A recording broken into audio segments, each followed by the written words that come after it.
sustentar, pois sei que me conheces bem. Tu sabes da minha vida bem melhor do que ninguém. Sabe o quanto eu me arrisco, sabe o quanto eu me dedico, e o que faço é pra sustentar minha casa. Senhor, pensando bem, os meus irmãos podiam me ajudar. Sou caçula e vou sozinho ao campo apacentar. Fico exposto ao perigo, ninguém se preocupa comigo, e até os de dentro da minha casa me desprezam. Sempre estou só. Até quando vou ter que viver assim? Tão solitário, ninguém olha para mim.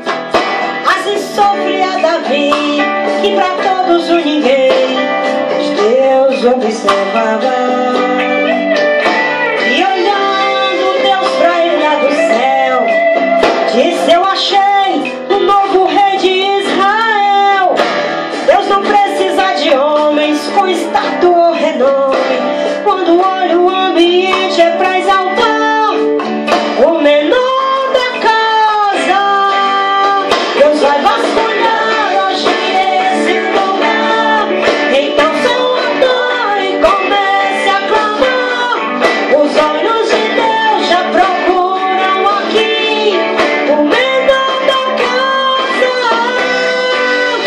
O mais desprezado ele vai levantar, o mais humilhado ele vai exaltar. Apenas adore, pois ele procura o menor da casa.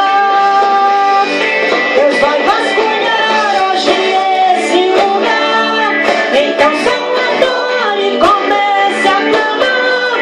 Os olhos de Deus já procuram aqui o menor da casa.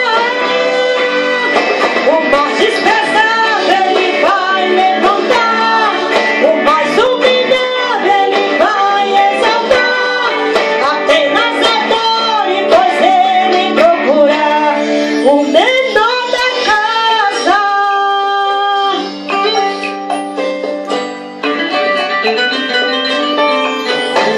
Até quando vou ter que viver assim? Tão solitário, ninguém olha para mim.